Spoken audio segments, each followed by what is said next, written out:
여러분 안녕하십니까? 권순환입니다. 11월 5일 금요일입니다. 황교안 전 국무총리가 구치소에 수감 중인 박근혜 전 대통령에게 손편지를 써서 붙였습니다. 황교안 전 총리는 박근혜 정부의 마지막 국무총리로 2015년 6월부터 2017년 5월까지 약 2년간 총리를 지냈습니다. 총리에 앞서 2013년 3월부터 2015년 5월까지 2년 2개월 동안은 법무장관을 지내기도 했습니다.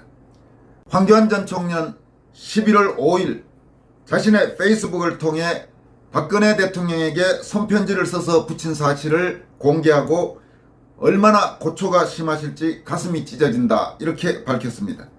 황 총리는 또 그동안 몇 차례 면회를 시도하기도 했고 언론 인터뷰 등 기회가 있을 때마다 대통령의 석방을 촉구했고 문재인과 대화할 기회를 만들어 석방을 촉구하기도 했지만 아직 뜻을 이루지 못하고 박근혜 대통령이 힘든 나날을 이어가고 있어 마음이 찢어진다 이렇게 말했습니다. 자유를 회복할 때까지 건강하여야 한다면서 이제 얼마 남지 않았다. 마음 다지시고 건강 챙기시길 바란다 이렇게 밝혔습니다.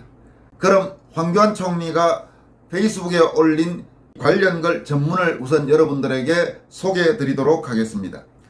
박근혜 대통령님께 손편지를 써서 붙였습니다. 얼마나 고초가 심하실지 가슴이 찢어집니다. 몇 차례 면회를 시도하기도 했고 언론 인터뷰 등 기회가 있을 때마다 대통령님의 석방을 촉구했고 문재인과 대화할 기회를 만들어 대통령님의 석방을 촉구하기도 했습니다. 그럼에도 아직 뜻을 이루지 못하고 대통령님께서 힘든 나날을 이어가시고 계셔서 제 마음도 찢어집니다. 달리 할 수 있는 여건도 전혀 안 되니 가슴이 너무 아픕니다. 자유를 회복하실 때까지 건강하셔야 합니다. 이제 얼마 남지 않았습니다. 마음 다지시고 건강 챙기시기 빕니다. 국민과 함께 그날이 속히 오기를 고대하고 진력하겠습니다. 이상은 황교안 전 총리가 박근혜 전 대통령에게 보낸 손편지 내용 전문입니다. 황교안 총리는 박근혜 대통령과는 특별한 인연이 있다고 할 수 있습니다. 아까 말씀드린 것처럼 박근혜 정부 초대 법무장관으로서 바로 통합진보당 해산, 그러니까 종북단체인 통합진보당을 헌법재판소에 직접 법무장관인 황교안 당시 장관이 해산을 청구를 해서 박근혜 정부 시절 통진당을 해산한, 그러니까 그 이석기 같은 그런 부류들을 한번 정리한 때가 바로 박근혜 대통령 황교안 법무장관 시절이었습니다. 이어서 법무장관을 마치면서 바로 국무총리로 임명이 돼서 나중에는 박근혜 대통령 탄핵 사태로 대통령 권한대행까지 맡게 된 그런 인연이 있습니다. 황교안 총리는 올해 만 64세 1957년생입니다. 경기고등학교와 성균관대 법대를 나왔고 1981년 제23회 사법시험에 합격했습니다.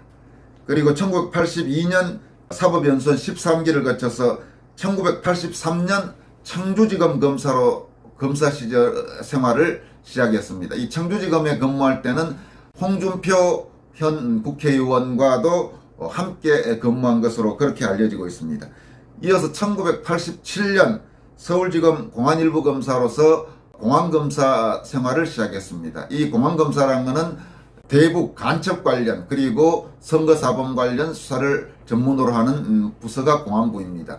그러니까 황교안 전 총리가 최근에 선거사범 수사에 관한 한 대한민국에 나 같은 전문가는 없다라고 말하는 것도 1987년부터 꾸준히 공안부로에서 공안검사, 공안과장, 공안부장 이런 주요한 직책들을 모두 거쳤기 때문에 그렇게 말할 수 있는 것입니다.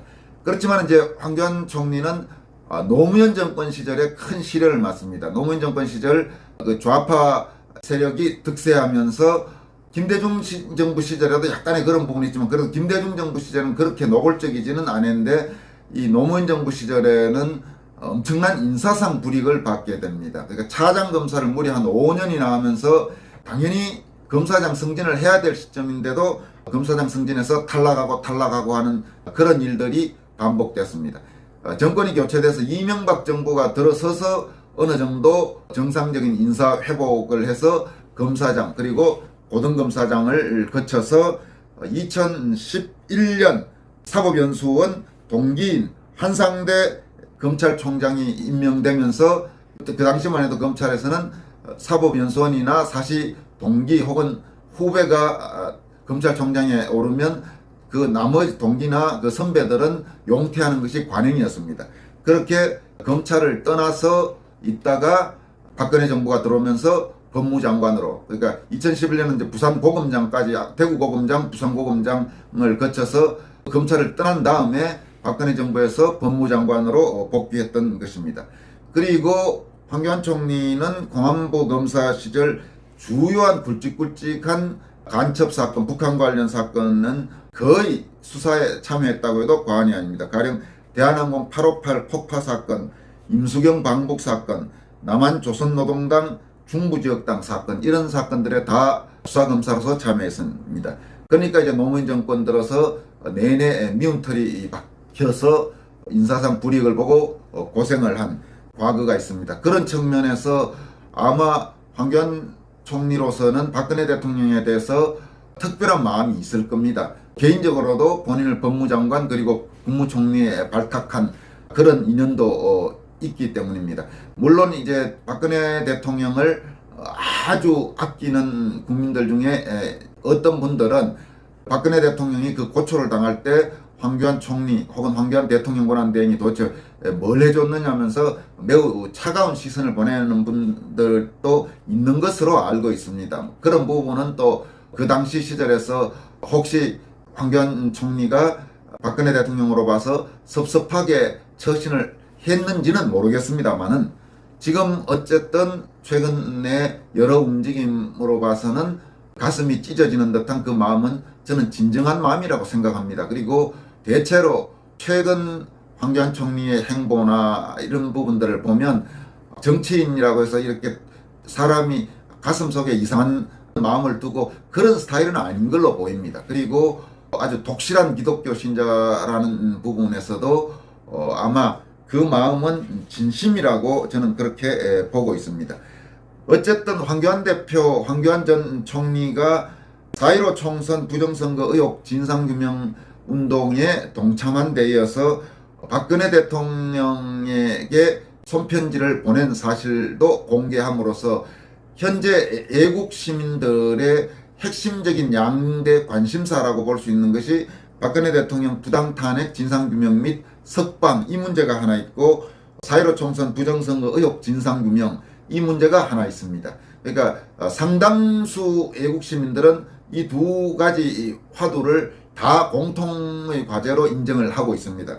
또 물론 어떤 사람들은 박근혜 대통령 부당 탄핵 진상규명 및 석방에는 동의하면서도 4.15 총선 문제에는 부정적인 사람들도 있습니다만 지금 현재 그 수는 소수로 보입니다. 대체로 박근혜 대통령 부당 탄핵 진상규명과 석방을 요구하는 국민 중에 이제 상당수, 다수는 4.15 총선에도 문제가 있었던 것이 아닌가라는 그런 최소한 의혹은 모두 갖고 있는 상태로 보입니다.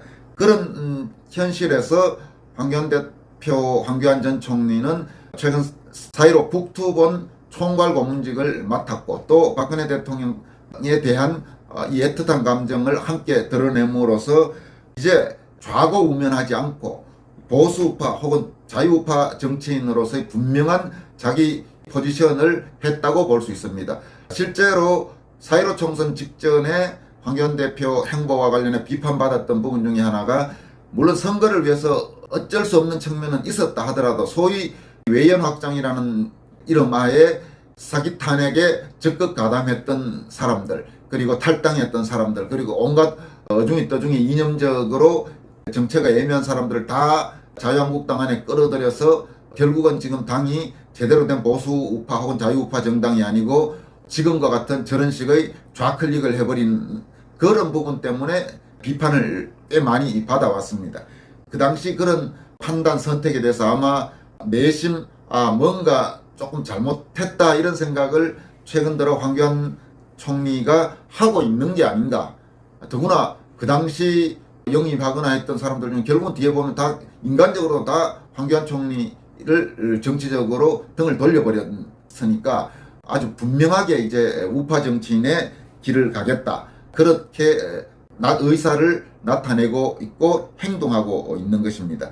최근에 그런 부분에서 부산, 대구, 경주, 울산 이런 영남 지역에서 올라왔던 상계 국민의힘 당사 앞에서 시위한 영남 당원들, 그리고 바로 며칠 전에는 대전 충청 지역에서 역시 국힘당 당사를 찾아와서 당사 앞에서 항의 시위를 했던 충청 지역 당원들, 그러니까 아주 이런 뚜렷한 우파 성향 당원들이 시위 이후에 모두 황교안 대표, 황교안 총리 캠프 사무실을 찾아가서 대화를 나누는 걸 보면 국힘당 안에 우파 성향 당원들 사이에서는 황교안 후보에 대한 지지가 크게 높아지고 있는 그런 현실을 알 수 있습니다. 그리고 실제로 2차 컷오프에서 탈락 발표가 났지만 지금도 황교안 대표, 황교안 총리의 선거 캠프는 오히려 그 전보다 더 활발하게 돌아가면서 각계 시민단체라든지 일반 시민들이 찾아가는 그런 지금 장소가 돼가고 있습니다. 따라서 이번 황교안 대표가 박근혜 대통령에게 손편지를 보낸 사실은 어쨌든 우파 성향 그리고 박근혜 대통령을 안타깝게 생각하고 아끼는 애국 시민들 사이에서 황교안 대표를 또 한번 다시 보는 계기가 될 수 있을 것으로 생각합니다. 여기까지 하겠습니다. 여러분 고맙습니다.